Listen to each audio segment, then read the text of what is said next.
Oke, Assalamualaikum warahmatullahi wabarakatuh.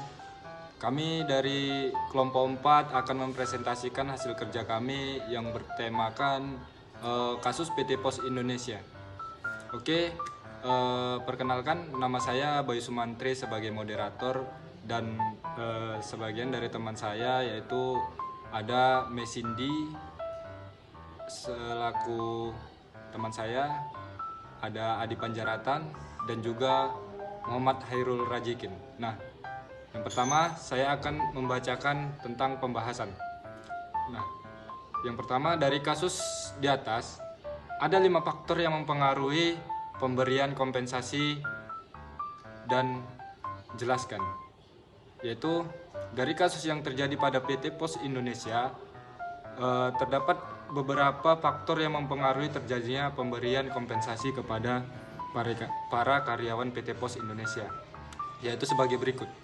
Yang pertama, adanya penundaan pembayaran gaji oleh manajemen perusahaan dilakukan usai para pekerja menggelar aksi unjuk rasa di depan Pengadilan Hubungan Industrial.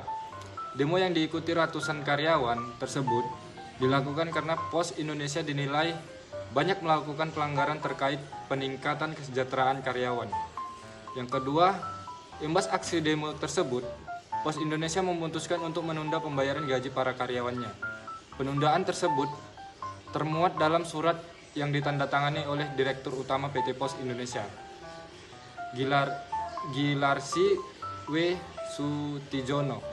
Dalam surat itu, Gilarsi menyebutkan bahwa demo yang dilancarkan oleh karyawan menyebabkan kredibilitas Pos Indonesia menurun. Sebab perseroan banyak mendapat pertanyaan dari pihak stakeholder. Yang ketiga, demo juga menyebabkan perusahaan harus kembali mengatur cash flow, sehingga berimbas pada pembayaran gaji karyawan yang harus ditunda. Dalam surat itu, Gilarsi juga menyampaikan bahwa pelaksanaan demo yang dilakukan pada 28 Januari 2019 di kantor pusat Pos Indonesia di Bandung merupakan tindakan yang tidak mengindahkan kesantunan. Unjuk rasa juga dinilai tidak diatur dalam mekanisme penyelesaian perselisihan hubungan industrial sebagaimana yang tercantum dalam perjanjian kerja bersama dengan SPPI. 5. Dalam keterangan resminya, SPPI menyampaikan sejumlah sikap terkait kondisi tersebut. Pertama, SPPI menilai Direksi Pos Indonesia telah gagal mengelola perusahaan dengan baik, yang menyebabkan perusahaan tidak dapat memenuhi kewajibannya, khususnya dalam pembayaran upah pada karyawan. Selanjutnya saya Adi Panjaratan akan meneruskan presentasi kami. Yang kedua, bagaimana menurut pendapat Anda tentang perusahaan yang menunda pembayaran gaji karyawan? Menurut pendapat kami, dari kasus PT Pos Indonesia tentang penundaan gaji yang dilakukan pihak perusahaan kepada karyawan merupakan bentuk pelanggaran.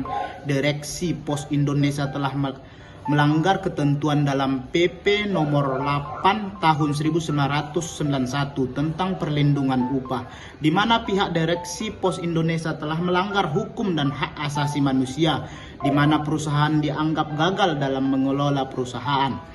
Selain itu, penundaan gaji merupakan pelanggaran serius karena sudah diatur dalam Undang-Undang Ketenagakerjaan Pasal 95 Ayat 2. Pengusaha yang karena kesengajaan atau kelalaian mengakibatkan keterlambatan pembayaran upah dikenakan denda sesuai dengan persentase tertentu dari upah pekerja atau buruh. Yang ketiga, apa pendapat Anda tentang PT Pos Indonesia yang sekarang mengalami kemunduran kinerja menyusul banyaknya perusahaan telekomunikasi dan perusahaan jasa pengiriman yang juga banyak memberikan kemudahan kepada masyarakat?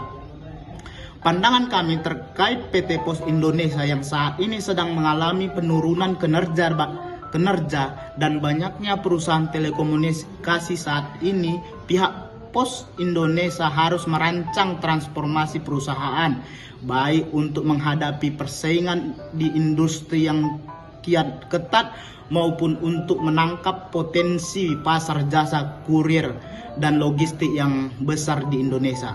Transformasi dilakukan untuk menjadikan PT Pos Indonesia relevan terhadap perkembangan zaman.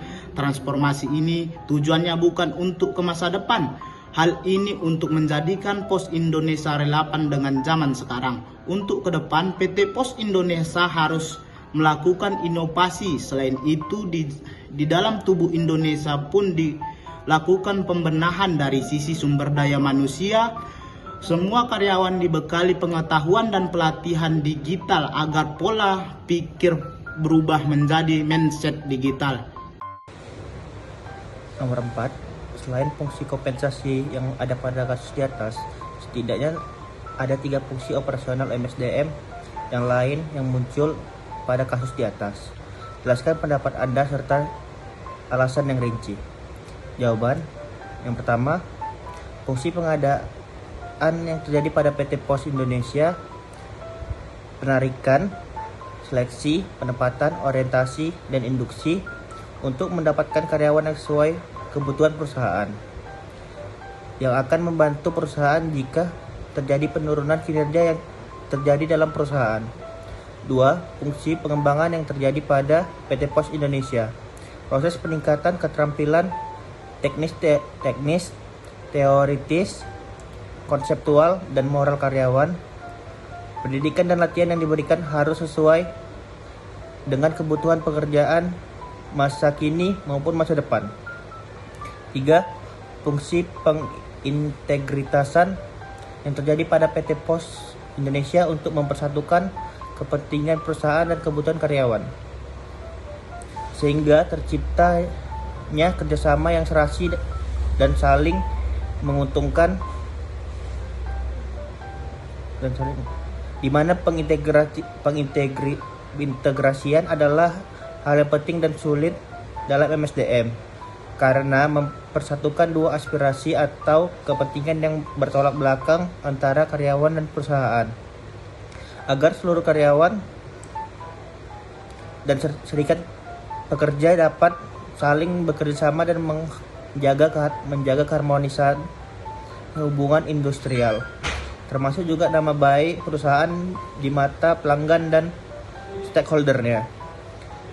Segala hal yang menyangkut masalah internal perusahaan, hendaknya seluruh jajaran dapat saling menghormati dan dapat menyelesaikan dengan baik melalui mekanisme yang telah disepakati tanpa tindakan kontraproduktif.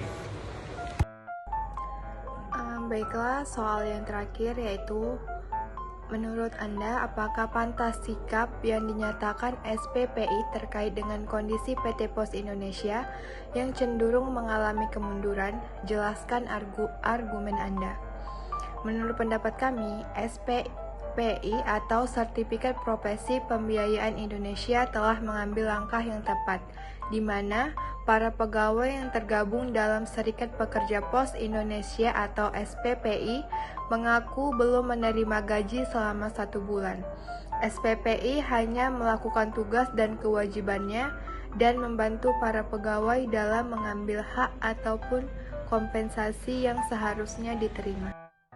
Baiklah, itulah tadi hasil presentasi kami. Mungkin sekian dari kami, dari kelompok 4. Lebih dan kurang mohon maaf. Assalamualaikum warahmatullahi wabarakatuh.